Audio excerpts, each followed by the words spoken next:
హల్లెలూయా. ఎంతమంది సంతోషంగా ఉన్నారండి? ఎంతమంది ఆయన సన్నిధికి ఆశతో వచ్చారు? ఆయన సన్నిధికి ఆశతో వచ్చినప్పుడు ఆశగల ప్రాణాన్ని ఆయన తృప్తిపరుస్తాడండి. ఎవరు తృప్తిపరుస్తారండి? యేసుప్రభు అండి, మనుషులు కాదు. హల్లెలూయా. ఆయన తృప్తిపరుస్తాడు.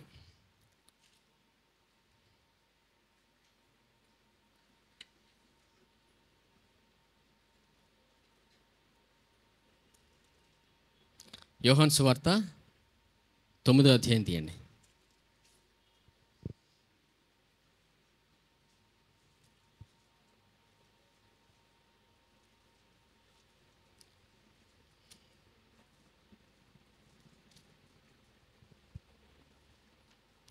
మొదటిని చూడండి. ఆయన మార్గమున పోవచ్చుండగా పుట్టి గుడ్డివాడైన ఒక మనుషుడు కనబడెను. ఆయన శిష్యులు, బోధకుడా, వీడు గుడ్డివాడై పుట్టుటకు ఎవడు పాపం చేసెను, వీడా వీని కన్నవారా అని ఆయనను అడుగగా, యేసు, వీడైనను వీని కన్నవారైనను పాపం చేయలేదు, కానీ దేవుని క్రియలు వీని యందు ప్రత్యక్షపరచబడుటకే వీడు గుడ్డివాడిగా పుట్టెను. హల్లెలూయా. ఈ వచనంలో ఏముందండి? ఒక పుట్టి చిన్నతనం నుంచి గుడ్డివాడు. ఎప్పటి నుంచి అండి? సగంలో కాదండి, పుట్టుకతోనే గుడ్డివాడిగా పుట్టాడు. మరి పుట్టుకతో గుడ్డివాడిగా పుట్టిన వ్యక్తిని శిష్యులు చూసి ఏమన్నారు? ఈ గుడ్డితనం ఇతనికి ఏ విధంగా వచ్చింది? వీని కన్నవారా, లేదా ఎవరైనా చేసిన కుటుంబంలో చేసిన పాపాన్ని బట్ట? అప్పుడు యేసుప్రభు వారు ఇచ్చిన సమాధానం ఏంటి? చూడండి, 3వ వచనం. యేసు, వీడైనను వీని కన్నవారైనను పాపం చేయలేదు, కానీ దేవుని క్రియలు వీని యందు ప్రత్యక్షపరచబడుటకే వీడు గుడ్డివాడిగా పుట్టాను. మనిషికి అనారోగ్యం ఎందుకు వస్తుందండి? గుడ్డితనం ఎందుకు వచ్చింది ఆ వ్యక్తికి? అనారోగ్యం ఎందుకు వస్తుందండి మనిషికి? గుడ్డివారికి ఎందుకు పుడతారు? అందరికీ తెలిసిండి జవాబు, తెలిసిన జవాబే. పాపం వల్ల. ఎవరు చేశారు ఆ పాపం? మొదటి ఆదాము పాపం చేయడం ద్వారా మానవులందరికీ ఏమొచ్చింది? పాపం సంక్రమించింది. మరి యేసుప్రభు వారు ఏమంటున్నారు? వీడైనను వీని కన్నవారైనను పాపం చేయలేదంట. మరి పాపం బట్టే కదా వచ్చింది. యేసుప్రభు వారు చెప్పిన మాట చాలా లోతైందండి. యేసుప్రభు వారు చూసే విధానం వేరు. శిష్యులు ఎలా చూస్తున్నారు ఆ వ్యక్తిని? గుడ్డివాడిగా చూస్తున్నారు. యేసుప్రభు వారు చూసే విధానం వేరు. అందుకే యేసుప్రభు గురించి తెలుసుకోలే. ప్రతిదినం ఆయన గురించి తెలుసుకుంటే ఆయన మన జీవితంలో ఎలా పనిచేస్తాడో అర్థమవుతుంది. యేసుప్రభు గురించి తెలుసుకోకపోతే ఈ భూమి మీద ఎలా ప్రయాణించాలో తెలియదు మనకి. అజ్ఞానంగానే ప్రవర్తిస్తాం. ఎన్నిసార్లు ఎంతగా మనం అజ్ఞానంగా ప్రవర్తిస్తామంటే ఆయన గురించి మనం తెలుసుకోకపోతే ఈ భూమి మీద అజ్ఞానంగా ప్రవర్తిస్తూనే ఉంటాం. ఇప్పుడు యేసుప్రభు వారు ఏం చెప్తున్నారు? యేసు, వీడైనను వీని కన్నవారైనను పాపం చేయలేదు, కానీ దేవుని క్రియలు వీని యందు ప్రత్యక్షపరచబడికే వీడు గుడ్డివాడిగా పుట్టెను. యేసుప్రభు శిష్యులు చూసే విధానం ఎలాగుంది? కళ్ళతో గుడ్డివాడిగానే చూస్తున్నారు. యేసుప్రభు మాత్రం ఆ వ్యక్తిని నీతిమంతుడిగా చూస్తున్నాడు. హల్లెలూయా. అందుకే వీడైనను వీని కన్నవారైనను పాపం చేయలేదు అంటున్నారు. మరి యేసుప్రభు వారు ఇంకా మరణించలేదు కదా అని ప్రశ్న రావచ్చు అందరికీ. ఎంతమందికి వస్తుంది? యేసుప్రభు వారు ఇంకా మరణించలేదు, కానీ ఆయన ఎలా చూస్తున్నాడు ఆ వ్యక్తిని? నీతిమంతుడిగానే చూస్తున్నాడు. ఎందుకంటే ఆయనకి పాపములు క్షమించే అధికారం ఉంది ఆయనకి. హల్లెలూయా. ఆయన పాపములు క్షమించే అధికారం ఉంది ఆయన. ఒక సందర్భం చూపిస్తాను చూడండి. మత్తయి సువార్త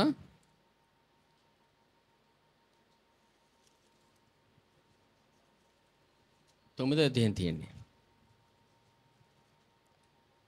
మత్తయి సువార్త 9వ అధ్యాయం. ఈ సందర్భం చూడండి ఒకసారి, మొదటి నుంచి. తరువాత ఆయన దోణి ఎక్కి సముద్రం దాడి తన పట్టణంలో ప్రవేశింపగా, ఇదిగో జనులు పక్షవాయుతో మంచపట్టి ఉన్న ఒకరిని ఆయన యొద్దకు తీసుకుని వచ్చిరి. యేసు వారి విశ్వాసం చూచి, కుమారుడు, ధైర్యంగా ఉండుము, నీ పాపములు క్షమింపబడి ఉన్నవని పక్షవాయు గలవానితో చెప్పెను. ఇదిగో శాస్త్రుల్లో కొందరు ఇతడు దేవదూషణ చేయుచున్నాడని తమలో తాము అనుకొనగా, యేసు వారి తలంపులు గ్రహించి, మీరెందుకు మీ హృదయంలో దురాలోచనలు చేయుచున్నారు? నీ పాపములు క్షమింపబడి ఉన్నవని చెప్పుడు సులభమా, లేచి నడువుమని చెప్పుడు సులభమా? ఆయనను పాపములు క్షమించుటకు భూమి మీద మనుష్య కుమారునికి అధికారం కలదని మీరు తెలుసుకొనవలనని చెప్పి, ఆయన పక్షవాయు గలవాన్ని చూచి, నీవు లేచి నీ మంచం ఎత్తుకొని ఇంటికి పొమ్మని చెప్పగా, వాడు లేచి తన ఇంటికి వెళ్ళెను. ఇప్పుడు యేసుప్రభు వారు ఇక్కడ ఉన్న సందర్భం ఏంటండి? పక్షవాయు గలవాన్ని వ్యక్తిని స్వస్థపరిచారు. యేసుప్రభు వారు మొట్టమొదట పలికిన మాట ఏంటి? నీ పాపములు క్షమింపబడి ఉన్నవి. ఇప్పుడు ఏ అధికారం కలిగి ఉన్నారు ఆయన భూమి మీద?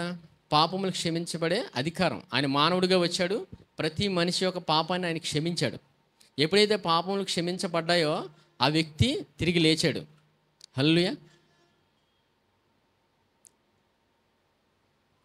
మరి యేసుప్రభు వారు ఎప్పుడు మరణించారు?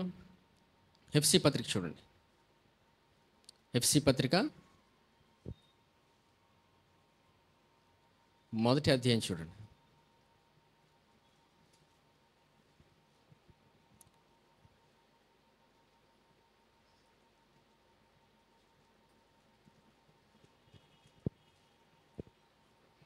మూడవ వచనం చూడండి. మన ప్రభు అయిన యేసుక్రీస్తు యొక్క తండ్రి యొక్క దేవుడు స్తుతింపబడును గాక. ఆయన క్రీస్తునందు పరలోక విషయంలో ఆత్మ సంబంధమైన ప్రతి ఆశీర్వాదమును మనకు అనుగ్రహించెను. ఎట్లనగా తన ప్రియునను తాను ఉచితముగా మనకు అనుగ్రహించిన తన కృప మహిమకు కీర్తి కలుగునట్లు తన చిత్త ప్రకారమైన దయా సంకల్పమును చొప్పున యేసుక్రీస్తు ద్వారా తనకు కుమారులుగా స్వీకరించుటకై మనలను ముందుగా తన కోసం నిర్ణయించుకొని, మనము తన ఎదుట పరిశుద్ధులమును నిర్దోషులమై ఉండవాలని జగత్ పునాది వేయబడక మునిపే ప్రేమ చేత ఆయన క్రీస్తులో మనలను ఏర్పరచుకున్నాను. ఎప్పుడండి? జగత్ పునాది వేయబడక ముందే దేవుడు మనల్ని అందరినీ ఏర్పాటు చేసుకున్నాడు ఆయన. అందుకు ఆయన జగత్ పునాది వేయబడక ముందే గొర్రెపిల్ల వధించబడింది. మానవులందరి కొరకు ఆయన రక్తాన్ని చిందించాడు. హల్లెలూయా. ఎప్పుడైతే రక్తాన్ని చిందించబడిందో భూమి మీద ఉన్న ప్రతి మనిషి యొక్క పాపం క్షమించబడింది. మన పాపములు ఎంతగా క్షమించబడ్డాయని మనం నమ్ముతామో ఇబ్బంది పెట్టే ప్రతి పరిస్థితి విడిచి వెళ్ళిపోద్ది. హల్లెలూయా. ఈ భూమి మీద ఏమి ఇబ్బంది పెట్టలేవండి. మనం పాపాన్ని ఎంతగా, మన పాత ప్రస్తుత భవిష్యత్ ప్రతి పాపాన్ని ఆయన క్షమించాడు అని నమ్మితే ఈ భూమి మీద ఏది ఇబ్బంది పెట్టలేదు మనల్ని. హల్లెలూయా. అందుకే యేసుప్రభు వారు ఆ గుడ్డివాడిని చూసి ఏమన్నారు? వీడైనను వీని కన్నవారైనను ఏ పాపము చేయలేదంట. అంటే యేసుప్రభు వారు ఎలా చూస్తున్నారు ఆ వ్యక్తిని? నీతిమంతుడిగానే చూస్తున్నాడు. యేసుప్రభు యొద్దకు వచ్చిన ప్రతి వ్యక్తిని ఆయన స్వస్థపరిచాడు. హల్లెలూయా. మనం వాక్యంలో తెలుసుకోవాల్సింది పాపక్షమాపణ గురించేనండి. ఎందుకంటే సమస్య రాకముందే పరిష్కారం ఉంది భూమి మీద. హల్లెలూయా. ఏముందండి? సమస్య రాకముందే భూమి మీద పరిష్కారం దేవుడు ఉంచాడు. మనమందరం అనుకుంటాం సమస్య మన ముందే ఉంది అనుకుంటాం. సమస్యను చూస్తాం. ఏం చూస్తాం? పరిస్థితిని చూస్తాం. కానీ సమస్యకు ముందే దేవుడు పరిష్కారాన్ని ఉంచాడు భూమి మీద.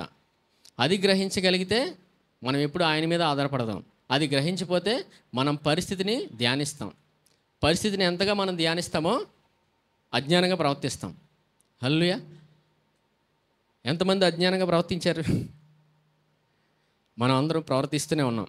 ఎందుకంటే పాపక్షమాపణ నమ్మలేనప్పుడు మన జ్ఞానం ఉండదు. పాపక్షమాపణలోనే అన్నీ ముడిపడి ఉన్నాయి. హల్లెలూయా. అందుకు పాపక్షమాపణ గురించి మన వాక్యాలు తెలుసుకుంటే మనం ప్రతి క్షణం అభివృద్ధి చెందుతాం.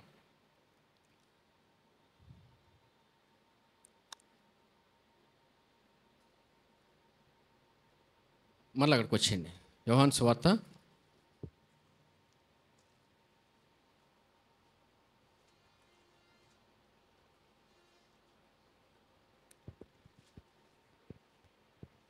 4వ వచనం. పగలు ఉన్నంత వరకు నన్ను పంపిన వాని క్రియలు మనము చేయుచుండవలను. రాత్రి వచ్చుచున్నది, అప్పుడు ఎవడను పని చేయలేదు.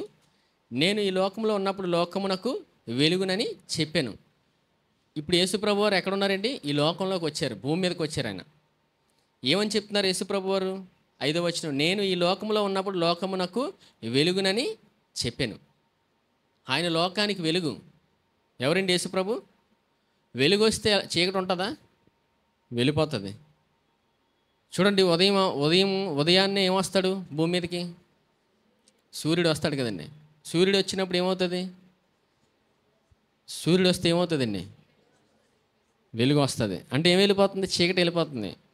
దేవుడు సృష్టించిన సూర్యుడే వస్తేనే వెలుగు వస్తుంది. మరి ఆయనే మన జీవితంలో ఉన్నప్పుడు ఇప్పుడు వెలుగే ఉంటుంది. హల్లెలూయా. ఆయన మనల్ని నడిపిస్తాడండి వెలుగిచ్చి. ఆయన గురించి తెలుసుకున్న ప్రతి క్షణం ఆయన వెలుగును మన జీవితంలో అనుభవిస్తాం. అందుకే పాపక్షమాపణ గురించి మనం ప్రతి దినము తెలుసుకోవాలి. ఎందుకు? పాపక్షమాపణ ద్వారా ఆయన మనకు ప్రేమను చూపించాడు. ఏం చూపించాడండి? దేవుడి ప్రేమ ఏంటో అర్థమైంది. ఇప్పుడు చూడండి 6వ వచనం. ఆయన ఇట్లు చెప్పి నేల మీద ఉమ్మి వేసి ఉమ్మితో బురద చేసి వాని కన్నుల మీద ఆ బురద వేసి, నీవు సిలియోము కోనేటికి వెళ్ళి అందులో కడుక్కొనమని చెప్పాను. సిలియోను మాటకు పంపబడిన వాడని అర్థము. వాడు వెళ్ళి కడుక్కొని చూపు గలవాడై వచ్చాను. ఏమొచ్చిందండి? చూపు వచ్చింది. ఇప్పుడు పుట్టి గుడ్డివాడు చూపు పొందుకున్నాడు. ఆయన మాట చెప్పారంటే జరుగుతుందో లేదండి? ఖచ్చితంగా జరుగుతుంది. ఎందుకంటే ఆయనే వెలుగు. ఆయన మాట మనం వింటున్న ప్రతి క్షణం మన జీవితంలో వెలుగును అనుభవిస్తాం. చీకటి వెళ్ళిపోతుంటుంది. హల్లెలూయా. మరి దేవుడు మనకి ఇంత కృపను చూపుతున్నాడు. ఎంత కృప అండి? ఎంత కృపను చూపుతున్నాడు అంటే దేవుడు మనకి ఆశీర్వాదాన్ని ఇచ్చాడు. ఆయన వాగ్దానాన్ని ఇచ్చాడు. ఆశీర్వాదాన్ని ఇచ్చాడు ముందే. ప్రతి సమస్యకి ఆయన పరిష్కారాన్ని ఉంచాడు. దేవుడు ఎప్పుడూ ఆమెను అనేసాడు మన జీవితంలో. ఆశీర్వాదం ఉంది మన జీవితంలో. ఆమెను అన్నప్పుడు మరి ఎందుకు మనం అనుభవించట్లేదు? ఎందుకు అనుభవించట్లేదండి? అందుకే వాక్యాలు ఈరోజు ఒక 3 రకాల హృదయాలు చూద్దాం. ఏ హృదయాలండి? 3 రకాల హృదయాలు ఉంటాయి మనిషి జీవితంలో. కానీ అందులో ఎలా జ్ఞానం పొందుకోవాలనేది వాక్యంలో నేర్చుకుందాం. హల్లెలూయా. ఎన్ని రకాలండి? 3 రకాల హృదయాలు ఉంటాయి. మార్కు సువార్త 4వ అధ్యాయం 3వ వచనం చూడండి. మార్కు సువార్త 4వ అధ్యాయం 3వ వచనం. వినుడి, ఇదిగో విత్తువాడు విత్తుటకు బయలువెళ్ళెను. వాడు విత్తుచుండగా కొన్ని విత్తనములు త్రోవ పక్కన పడెను. పక్షులు వచ్చి వాటిని మృంగివేసెను. కొన్ని చాలా మన్ను లేని రాతి నేల పడెను. అక్కడ మన్ను లోతుగా ఉండనందున అవి వెంటనే మొలిచెను. కానీ సూర్యుడు ఉదయింపగానే అవి మాడి వేరు లేనందున ఎండిపోయాను. కొన్ని ముండ్ల పొదల్లో పడెను. ముండ్ల పొదలు ఎదిగి వాటిని అణచివేసిన గనుక అవి ఫలింపలేదు. కొన్ని మంచి నేలలు పడెను. అవి మొలిచి పెరిగి పైరే 30 దంతులుగాను 60 దంతులుగాను 100 దంతులుగాను ఫలించెను.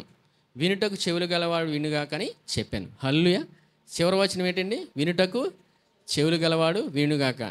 ఈ వాక్యం అంతా వినడంలోనే ఉంటుందండి. మనం వాక్యం వింటే అన్నీ అర్థమవుతాయి. వాక్యం వినకపోతే ఏం అర్థమవుతుంది? ఈ సందర్భం మనందరికీ తెలుసు. విత్తనం గురించి. విత్తనం దేంతో పోల్చబడిందండి? వాక్యం. ఇక్కడ 4 సందర్భాలు చూసాం. మొదటిది ఏంటి? దారి పొడుగున పడింది, దారిలో పడిపోయింది. అవునా? త్రోవ పక్కన పడింది. రెండోది మన్ను లేని రాతి నేలలో పడింది. మూడోది ముండ్ల పొదలో పడింది. 4వది మంచి నేలలో పడింది. ఈ 3 నెలల్లో బాగా దున్నబడితే మంచి నేల అవుతుందండి. హల్లెలూయా. ఎవరు చెప్పట్లేదు? అంటే నేల అనేది హృదయానికి సూచన. దేనికండి? హృదయానికి.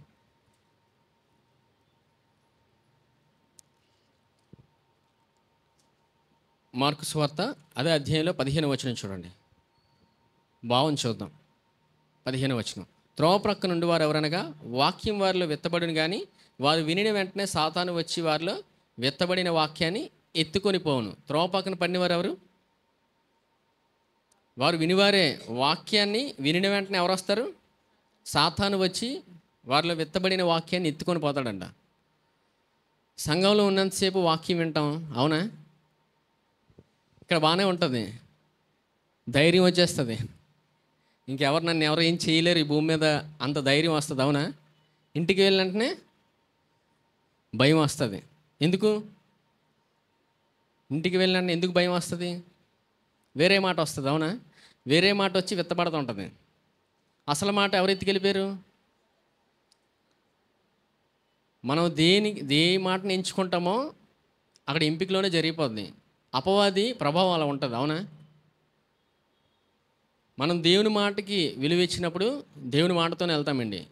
ఎప్పుడైతే మనం సంఘంలో ఉన్నంతసేపు ధైర్యం ఉంటుంది. అవునా? ఎంత ధైర్యంగా ఉంటుందంటే ఇంకా మనిషి ఎవరు ఆపలేరు. ఇంటికి వెళ్ళిన తర్వాత పరిస్థితి మారిపోతుంది.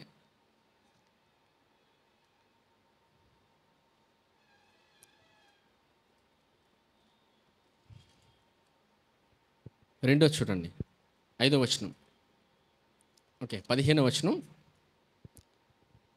16వ వచనం చూడండి. అటువలే రాతి నేలను విత్తబడిన వారు ఎవరనగా వాక్యం విని సంతోషంగా అంగీకరించేవారు, అయితే వారిలో వేరు లేనందున కొంతకాలం వారు నిలుతురు కానీ వాక్యం నిమిత్తం శ్రమ అయిన హింస అయిన కలువగానే వారు అభ్యంతర పడతారు. వీరెవరు? వాక్యంలో వేరు లేదు. ఏం లేదండి, వాక్యంలో వేరు లేదు. వీరెవరంటే అన్నీ సాధ్యమే అంటారు. సంఘంలో ఉన్నంతసేపు అన్నీ సాధ్యమే, దేవుడు ఏమైనా చేయగలడు అంటారు. సౌల్ని పౌలుగా మార్చిన దేవుడు మా భర్తను మార్చలేడు అని అంటారు. అవునా?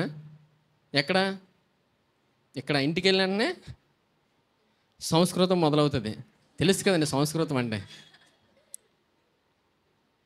ఈ మనిషి మారడు, ఈ మనిషి ఇంక ఇంతే. వాక్యం ఉన్నంతసేపు ఏమవుతుంది? దేవుడు ఏమైనా చేయగలడు అంటాం. సౌల్ని పౌలుగా మార్చిన దేవుడు మా భర్తను మార్చలేడు అని అంటాం. ఇంటికి వెళ్ళినట్టునే పరిస్థితిని చూసి మాట్లాడతాం. యేసుప్రభు శిష్యులు ఏం మాట్లాడుతున్నారు? పరిస్థితిని చూసి మాట్లాడారు. అవునా? వాక్యం తెలియకపోతే మనిషి హృదయం రకరకాలుగా ప్రవర్తిస్తుందండి. అలా ప్రవర్తించినప్పుడే కాలాలు వెళ్ళిపోతుంటాయి. సమయం కాలం అవుతుందండి, చెప్పండి, ఆగదు కదా. కాలాలు సమయాలు ఆగవు.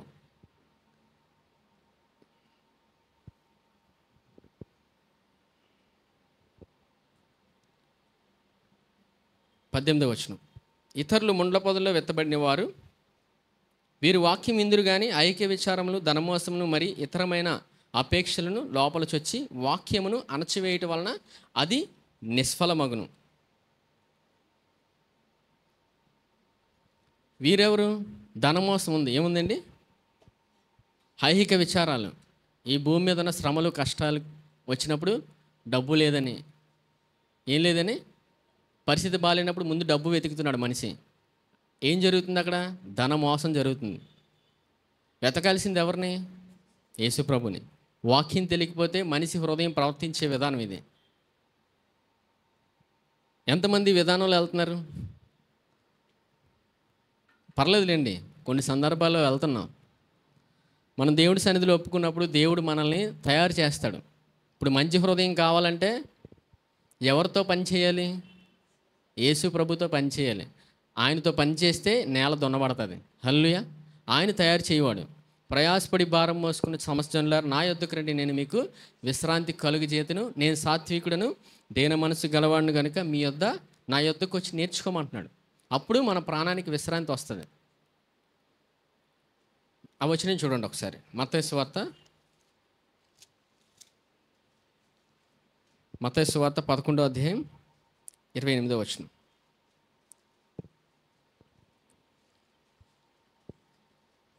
ప్రయాసపడి భారం మోసుకుని వచ్చిన సమస్యలారా నా యొద్దకు రండి, నేను మీకు విశ్రాంతి కలుగజేతును. నేను సాత్వికుడును దీన మనసు గలవాడిని కనుక మీ మీద నా కాడి ఎత్తుకొని నా యొద్ద నేర్చుకుని అప్పుడు మీ ప్రాణములకు విశ్రాంతి దొరుకును. ఏలే అనగా నా కాడి సులువుగాను నా భారము తేలికగాను ఉంటుంది. ఇప్పుడు యేసుప్రభు వారి దగ్గరికి వెళ్ళినప్పుడు ఆయన ఒక కాడి ఇస్తారు. కాడి ఎందుకు ఇవ్వబడుతుందండి? కాడి అంటే ఇప్పుడు నేల దున్నాలంటే 2 ఎద్దులు దున్నుతాయి. అవునా? అందులో ఒక ఎద్దుకే పనితనం వస్తుంది, ఇంకో ఎద్దుకి రాదు. రెండిట్లకి వచ్చేస్తే ఇబ్బందే. ఒక ఎద్దుకే పనితనం ఉంటుంది. ఒక ఎద్దుకి ఏమీ తెలియని వ్యక్తిని పెడతారు. ఎందుకు? ఈ ఎద్దుని చూసి ముందుకెళ్ళాలి, అంతే. హల్లెలూయా. అర్థమైంది కదండి. పల్లెటూరులో ఉన్న వాళ్ళకి అర్థమవుతుంది, సిటీలో ఉన్న వాళ్ళకి అర్థమవుతుందండి. పల్లెటూరులో ఉన్న వారికి ఇది బాగా అర్థమవుతుంది ఆ విధానం. ఎప్పుడైతే మనం యేసుప్రభు ఇచ్చిన కాడిని మనం ఎత్తుకుంటామో ఆయనతో ప్రయాణిస్తాం. ఆయనతో ప్రయాణించినప్పుడు ఏం జరుగుతుంది? ఈ నేల దున్నబడుతుంది, మంచి నేలగా తయారవుతుందండి. రిపేర్ ఎవరు చేస్తారు? ఇప్పుడు యేసుప్రభు చేస్తారండి. ఆయన్ని మనం చూస్తున్న ప్రతి క్షణం మన హృదయంలో జ్ఞానం నింపబడుతుంది. ఏం నింపబడుతుంది? జ్ఞానం. లేదు మనమే సొంతంగా వెళ్దామంటే జ్ఞానం ఉండదు, అజ్ఞానంగా ప్రవర్తిస్తాం. మనకు తెలుసు మనం ఎన్నిసార్లు ప్రవర్తించామో, కానీ అయినా దేవుని కృప ఉందండి. ఎందుకంటే మన పాత ప్రస్తుత భవిష్యత్తు ప్రతి పాపాన్ని ఆయన క్షమించాడు, మనల్ని నీతిమంతులుగా తీర్చాడు. మనం ప్రతిదినము నమ్మాల్సింది మనం నీతిమంతులమనే. మరి ఇప్పుడు మనం భూమి మీద కావాల్సింది ఏంటి? ఏం కావాలండి చెప్పండి? ఇప్పుడు భూమి మీద మనకి ఏం కావాలి? డబ్బు కావాలా? డబ్బు కావాలండి, కానీ మొట్టమొదట ఎతకాల్సింది ఏంటి? నా నీతిని, నా రాజ్యాన్ని మొదట వెతకడి అని అన్నారు. మీకు కావాల్సినవన్నీ మీకు అనుగ్రహింపబడి ఉన్నవని చెప్పారు ఆయన. మనం ఆయన గురించి తెలుసుకున్న ప్రతి క్షణం మనం అనుభవిస్తాం. హల్లెలూయా. ఎందుకంటే ఆయన మనల్ని నీతిమంతులుగా తీర్చాడు. మనల్ని ఆయన నీతిమంతులుగా తీర్చాడని మనం ఎంతగా నమ్ముతామో ఆయనతో కలిసి పనిచేస్తున్నామని అర్థం. హల్లెలూయా. ఇప్పుడు ఇద్దరు మనుషులు కలిసి పనిచేస్తేనే కదండి పని అవుతుంది. హల్లెలూయా. ఇద్దరు కలిసి ముందుకెళ్తున్నారంటే ఒకరినొకరు అంగీకరించుకుంటున్నారు. మనం ఎప్పుడైతే ఒకరినొకరు అంగీకరించుకున్నప్పుడే ఆ పని విజయవంతంగా అవుతుంది.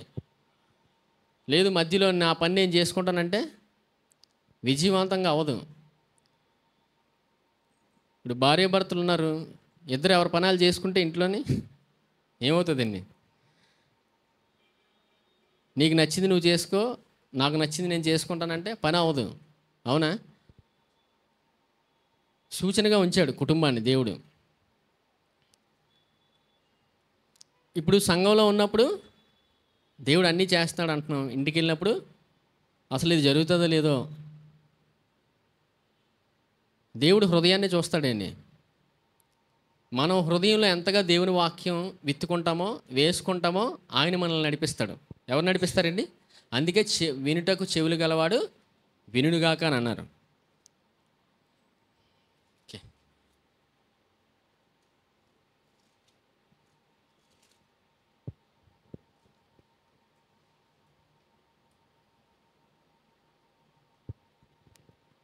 ఎందుకు వాక్యం వినాలని దేవుడు మనకు చెప్తున్నాడంటే, యేసు ప్రభువు వారు భూమి మీదకి వచ్చి కూడా తండ్రి చెప్పిన మాటలు వినే ముందుకెళ్ళారండి. ఆయన సొంతంగా వెళ్ళలేదు. హల్లెలూయా. తండ్రి ఏదైతే మాట ఇచ్చారో అదే చేసేవాడు ఆయన. చూడండి యోహాను సువార్త 12వ అధ్యాయం చూడండి.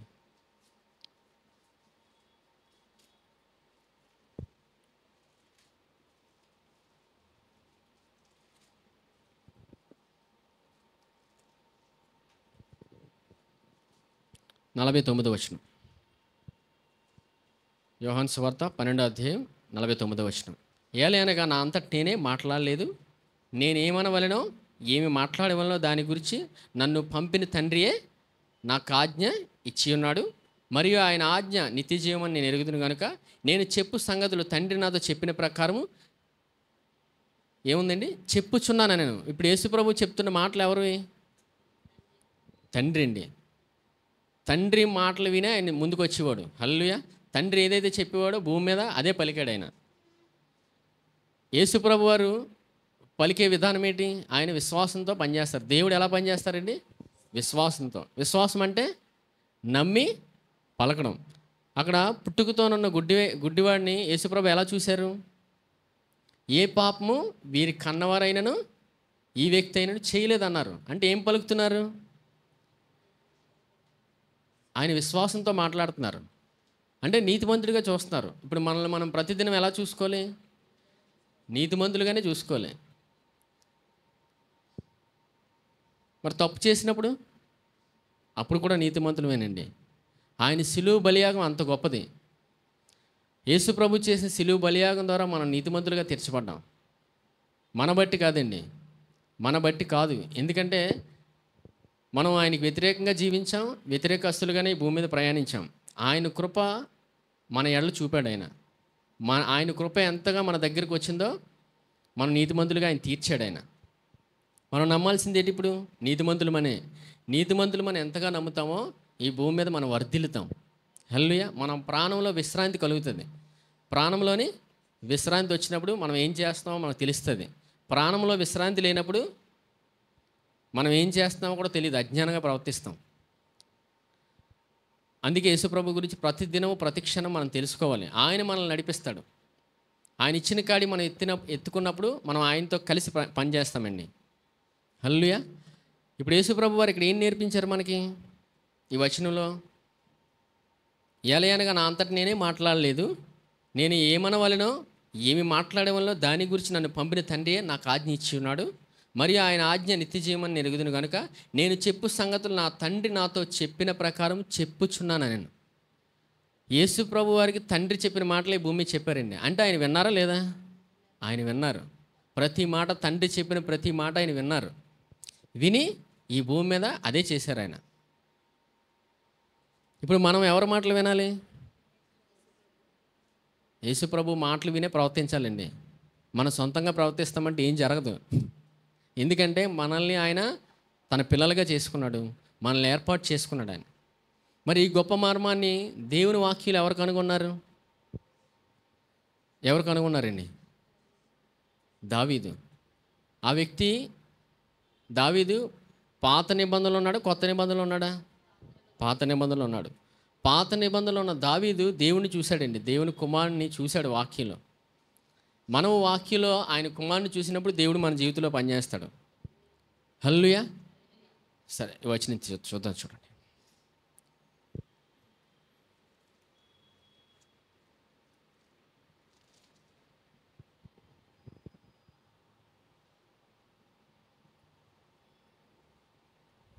కీర్తనలు 119 కీర్తన తీయండి. 119 కీర్తన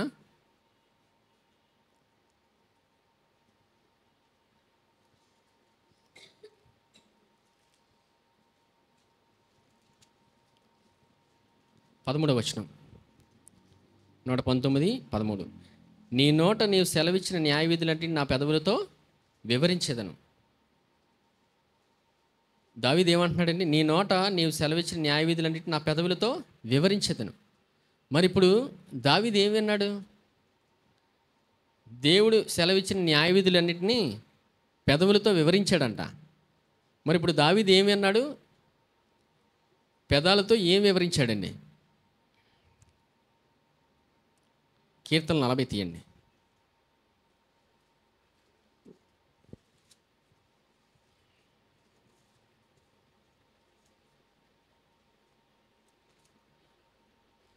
కీర్తన 45వ వచనం చూడండి. యెహోవా నా దేవా, నీవు మా ఎడల జరిగించిన ఆశ్చర్యక్రియలను, మా ఎడల నీకున్న తలంపులను బహువిస్తారములు.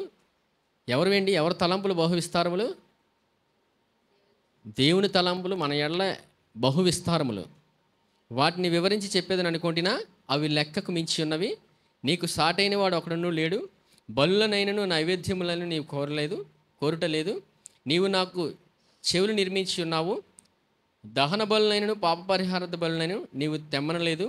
అప్పుడు పుస్తకము చుట్టలో నన్ను గూర్చి వ్రాయబడిన ప్రకారం నేను వచ్చి ఉన్నాను. నా దేవా, నీ చిత్తము నెరవేర్చుట నాకు సంతోషము. నీ ధర్మశాస్త్రం నా ఆంతర్యంలోనున్నది. నా పెదవులు మూసుకొనక మహాసమాజంలో నీతి సువార్తను నేను ప్రకటించి ఉన్నానని నేనంటిని. ఏ సువార్త ప్రకటిస్తాడండి? నీతి సువార్త. నీతి అంటే ఎవరు? యేసుప్రభే. ఇప్పుడు దేవుని వాక్యంలో దావీదు ఎవరిని చూశాడు? యేసుప్రభు గురించి మాట్లాడుతున్నాడండి. యేసుప్రభు శిలువ బలియాగం గురించి దావీదు మాట్లాడుతున్నాడు. పాప క్షమాపణ గురించి తెలుసుకున్న వ్యక్తి ఈ భూమి మీద ప్రత్యేకమైన వాడండి.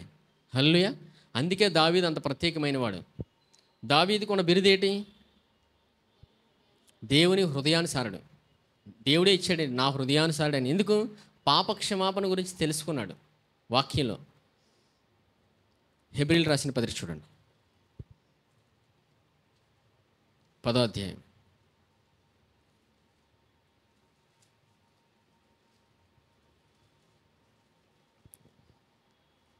పదో అధ్యాయం 3వ వచనం. అయితే ఆ బలులు అర్పించుట చేత ఏటేటా పాపములు జ్ఞాపకంలోకి వచ్చున్నవి.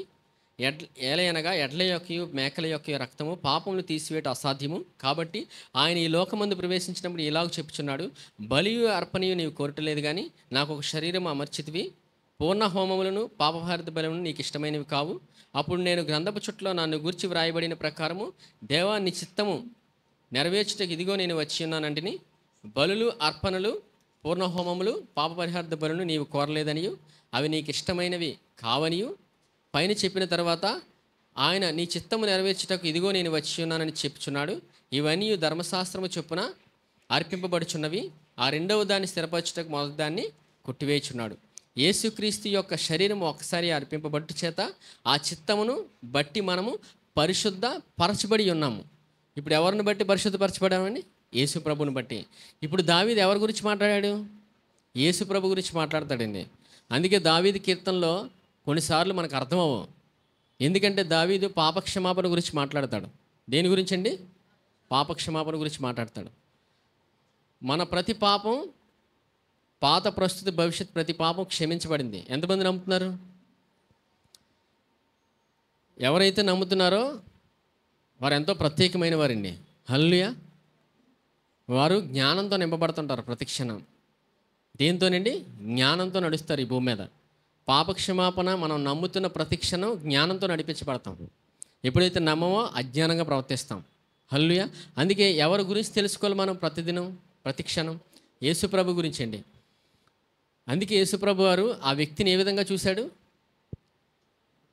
గుడ్డివాడిని చూసి నీతిమంతుడు కానీ, ఎందుకు? ఆ వ్యక్తి కానీ, కన్నవారు కానీ పాపం చేయలేదని. మనుషులుగా మనకు తెలుసు పాపం ఎక్కడి నుంచి వచ్చిందో, మొదటి ఆదాము నుంచి. యేసుప్రభు శిలువ బలియాగం ద్వారా ఆయన నమ్మిన ప్రతి వ్యక్తిని నీతిమంతులుగా తీర్చాడు. హల్లెలూయా. ఆయన యొద్దకు ఎవరైతే వస్తారో ఆయన నీతిమంతులుగా తీరుస్తాడండి. మనకి దేవుడు అంత కృపనిచ్చాడు. మనం ఈరోజు సంఘానికి తేబడ్డామంటే ఎవరు తీసుకొచ్చారు? యేసుప్రభు తీసుకొచ్చారు. మనల్ని నీతిమంతులుగా తీర్చాడు. మనం ప్రతిదినము నమ్మాల్సిందేంటి? నీతిమంతులమనే. నీతిమంతులు మనం ఎంతగా నమ్ముతామో మన జీవితంలో దేవుడు పనిచేస్తాడు. ఎంతమంది నమ్ముతున్నారండి? ప్రతి క్షణం ప్రతిదినము నమ్మాలండి. లేదు నేను కొంచెమే నమ్ముతానంటే ఎట్టి కొలతతో కొలుస్తామో చూడండి. మళ్ళీ రండి మార్కు సువార్త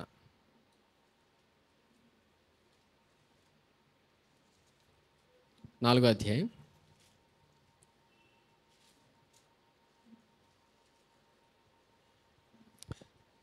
4వ అధ్యాయం మార్కు సువార్త 4వ అధ్యాయం 24వ వచనం. 4:24. మరియు ఆయన మీరేం వినుచున్నారో జాగ్రత్తగా చూసుకొనుడి. మీరు ఎట్టి కొలతతో కొలుతురో మీకును అట్టి కొలతతోనే కొలవబడును. ఏ కొలత అండి? మనం ఎట్టి కొలతతో కొలుస్తామో అదే కొలత వస్తుందంట. అంటే అర్థం ఏంటి? దేవుడు చేస్తాడో లేదో, అవుతుందో లేదో అంటే ఎలా కొలుస్తున్నాం దేవుడిని?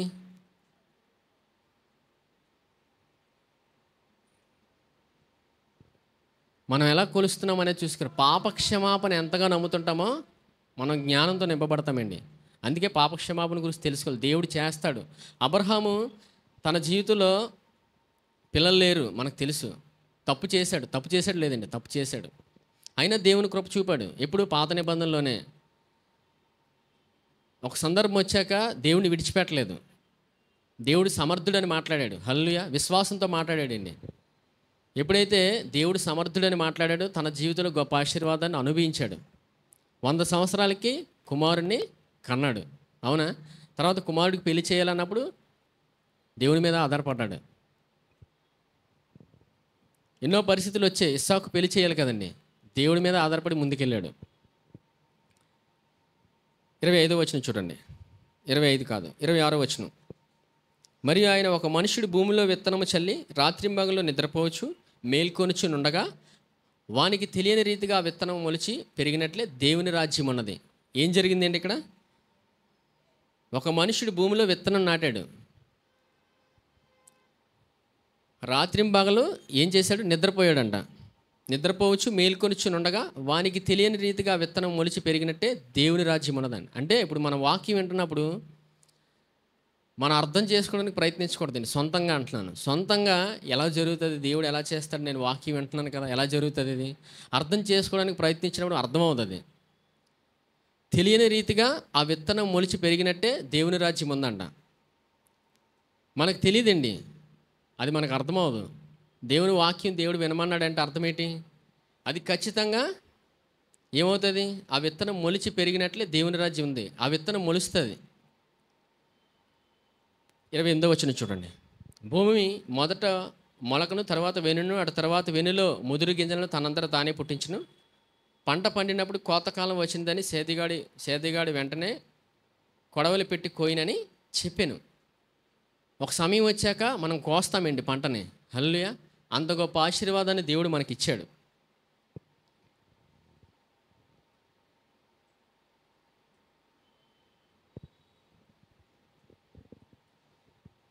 ముప్పై 32వ వచనం. విత్తబడిన తర్వాత అది మొలిచి ఎదిగి కూర మొక్కలన్నిటికంటే పెద్దదై పెద్దదై గొప్ప కొమ్మలు వేయును, గనుక ఆకాశ పక్షులు దాని నీడను నివసింపగలవనెను. ఇప్పుడు విత్తనం మొలిచి ఏమవుతుందండి? చెట్టు అవుతుంది. ఆ చెట్టు మీద ఏమొస్తాయి? పక్షులు నీడ కొరకు వస్తాయంట. మనం వాక్యం విన్న తర్వాత మనం అభివృద్ధి చెంది అనేక మందిని నీడ అవుతాం. హల్లెలూయా. ఎంతమందికి నీడ అవుతామండి? అనేక మందికి నీడ అవుతాం. ఎందుకంటే దేవుని వాక్యం విత్తబడిన తర్వాత జీవితంలో ఖచ్చితంగా ఫలిస్తుందండి. ఇప్పుడు చూడండి, మనం అన్నం తిన్నప్పుడు ఏమో జరుగుతుంది? ఆహారం తిన్నప్పుడు ఏం జరుగుతుంది చెప్పండి? అది అర్థమైతే వాక్యం అర్థమవుతుంది. మనం భోజనం చేస్తాం కదండి, ఎవరు భోజనం చేయరేంటి? అందరం అన్నమే కదా తింటాం. ఆహారం తీసుకున్నప్పుడు ఏమవుతుంది? అన్నం ఆహారం ఎక్కడికి వెళ్తుంది? కడుపులోకి వెళ్ళి అక్కడ ఉండిపోద్దా? చెప్పండి, ఏం జరుగుతుందండి? ఏంటి ఈ ప్రక్రియ? ఇది అర్థమైతే చాలు. ఇప్పుడు వాక్యం సులువుగా అర్థమవుతుంది. ఆహారం ఎక్కడికి వెళ్తుంది? రక్తంలో కలుస్తుందండి. రక్తంలో కలిసి శరీర భాగాలు అన్నిటికి వెళ్తుంది. మూలుగులకి, దుమ్ములకి, అన్నిటికీ వెళ్తుంది. అవునా? దేవుని వాక్యం కూడా, వాక్యం వింటున్నప్పుడు ఎక్కడికి వెళ్తుంది? చూడండి, హెబ్రీయులకు రాసిన పత్రిక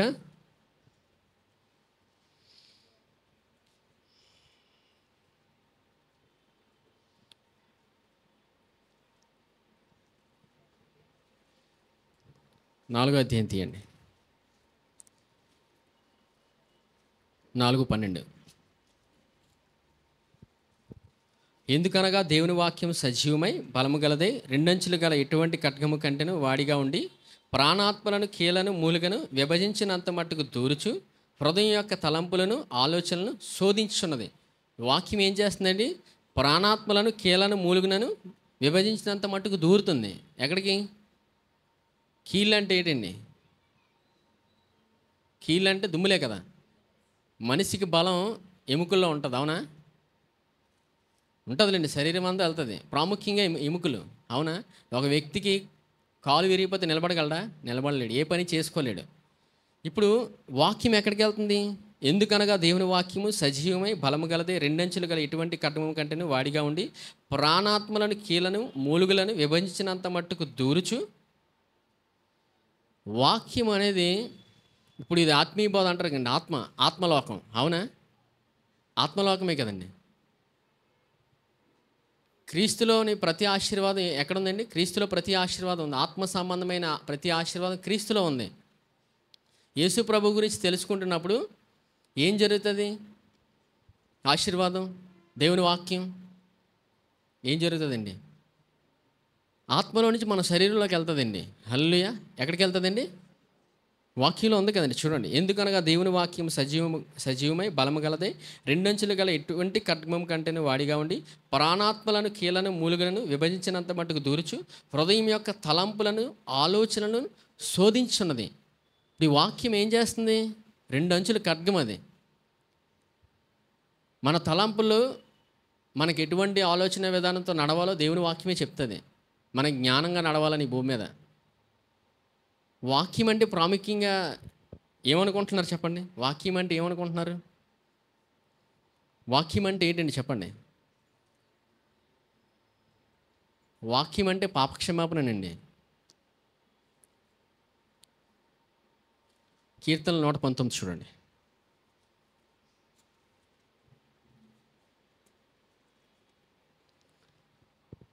119 9వ వచనం చూడండి.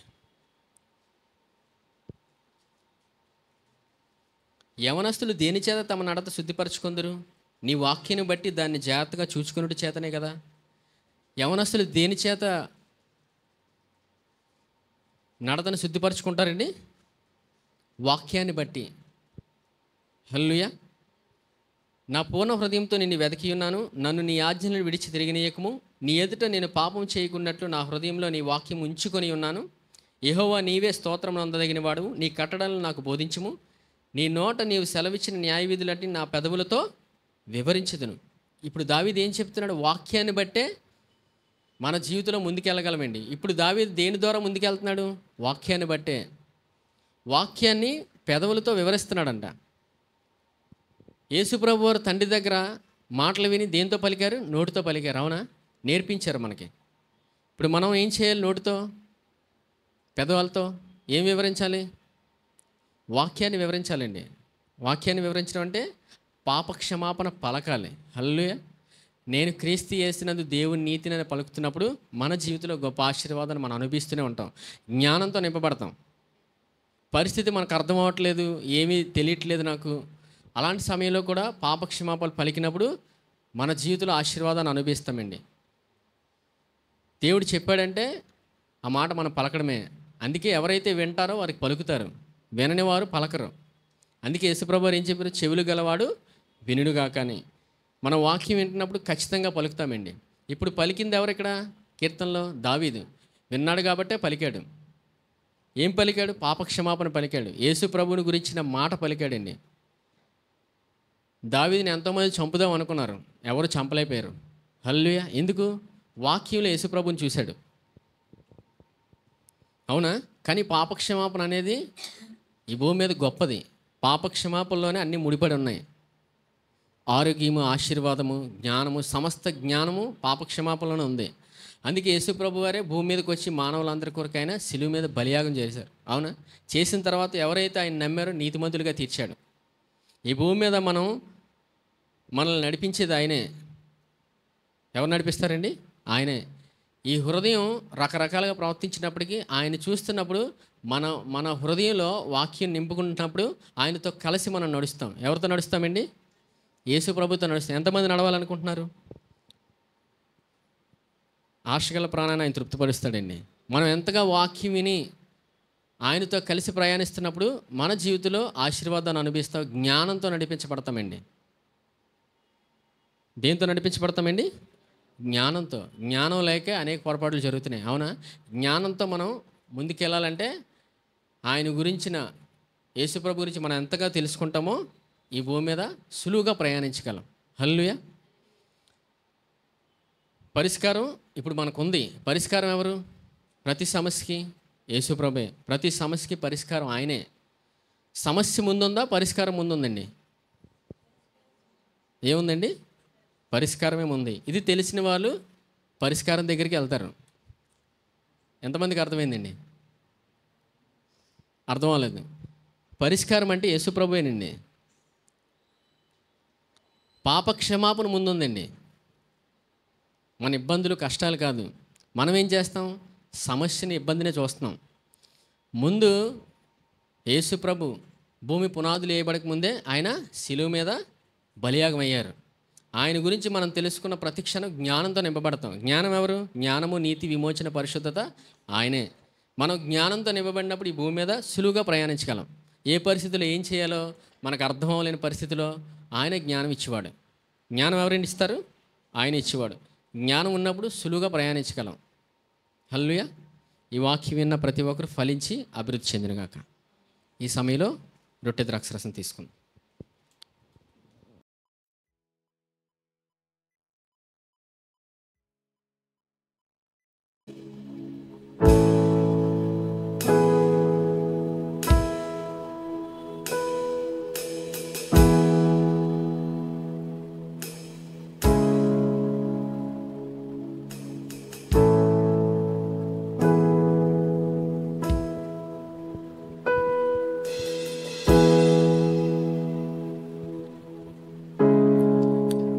ఈ రొట్టె ఆయన శరీరానికి సాదృశ్యంగా ఉంది. ప్రతి మానవుడు రక్షించబడాలని శిలువలో ప్రతి మానవుని యొక్క శిక్షను, అవమానాన్ని, నిందను ఆయన భరించాడు. మనిషి అనుభవించవలసిన శిక్షను ఆయన శిలువలో భరించాడు. అనారోగ్యం నుంచి వచ్చే ప్రతి శిక్షను ఆయన శిలువలో భరించాడు. ఈ సమయంలో ఎవరైనా నాకు అనారోగ్య స్థితి ఉంది, మానసికంగా బాలేదు అనే స్థితిలో ఉన్నప్పుడు ఆయన పొందిన దెబ్బల వల్ల నాకు స్వస్థత కలిగిను అన్న మాట పలికినప్పుడు మన జీవితంలో గొప్ప మేలును అనుభవిస్తాం. ఎందుకంటే మనం ఆరోగ్యంగా ఉండాలని ఆయన శిలువలో నలిగిపోయాడు. మనం ఆనందంగా ఉండాలని ఆయన అవమానాలన్నీ భరించాడు. ఆయన మన శిక్ష అంతటిని శిలువలో భరించాడు. ఆయన ఈ సమయంలో ఆయన పొందిన దెబ్బల వల్ల నాకు స్వస్థత కలిగిన నమ్మి ఈ రొట్టెని తీసుకోండి.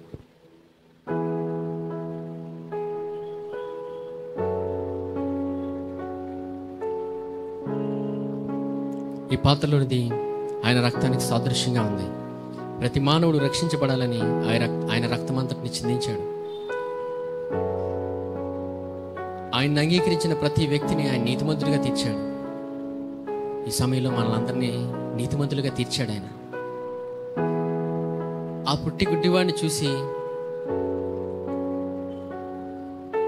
ఆ వ్యక్తి అయినను కన్నవారైనను ఏ పాపము చేయలేదని పలికారు ఆయన. ఆయన భూమి పునాదులు వేయబడక ముందే శిలువలో బలియాగం చేశారు ఆయన. లోక పాపములు మోసుకొని పోవు దేవుని గొర్రెపిల్ల ఆయన. ఈ సమయంలో మన పాత ప్రస్తుత భవిష్యత్ ప్రతి పాపాన్ని ఆయన క్షమించాడు. ఆయన మనల్ని నీతిమంతులుగానే చూస్తున్నాడు ఆయన. మనం ఆయనకి ఎంత వ్యతిరేకంగా వెళ్ళినా, ఎంత అజ్ఞానంగా ప్రవర్తించినా ఆయన మనల్ని ప్రతి క్షణం నీతిమంతులుగానే చూస్తున్నాడు. అందుకే మనం ప్రతి క్షణం నేను క్రీస్తు యేసునందు దేవుని నీతిని అని నమ్మి ముందుకెళ్ళాలని దేవుడు ఎంతగానో ఆశపడుతున్నాడు. ఎందుకంటే ఆయన మనల్ని నీతిమంతులుగా చూస్తున్నాడు. ఆయన ఈ సమయంలో నేను క్రీస్తు యేసునందు దేవుని నీతిని నమ్మి ఈ పాత్రలోని తీసుకోండి.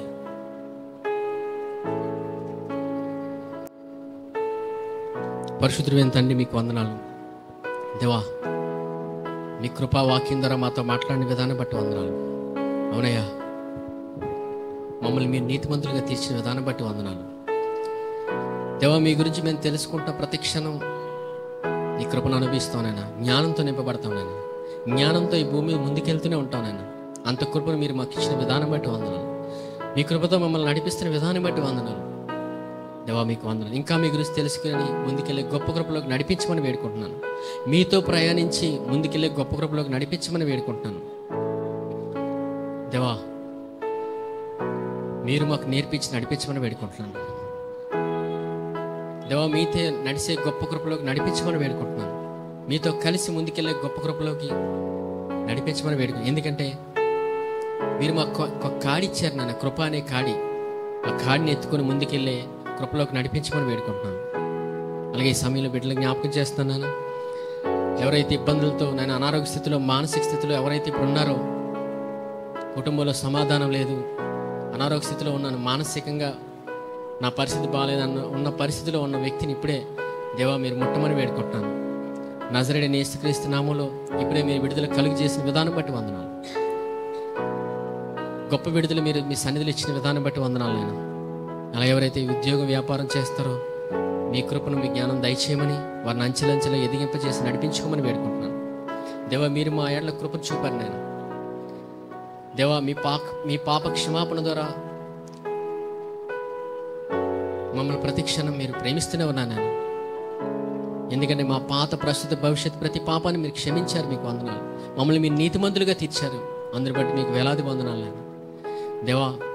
మేము ప్రతి క్షణం మేము నీతిమంతులు నమ్మి ముందుకెళ్ళాలి మీరు ఎంతగానో ఆశపడుతున్న విధానం బట్టి వందనాలు. ఎందుకంటే మీరు మమ్మల్ని నీతిమంతులుగా తీర్చారు నాయన. ఈ భూమి మీద మేము దేవా మీ గురించి మేము ఎంతగా తెలుసుకుంటామో జ్ఞానంతో నింపబడి ముందుకెళ్తూనే ఉంటాను నేను. అంత గొప్ప కృపలోకి మీరు మమ్మల్ని నడిపించిన విధానం బట్టి వందనాలు నాన్న. ఎందుకంటే విత్తనము భూమిలో పడినప్పుడు ఫలించి అభివృద్ధి చెందుతుంది నాన్న.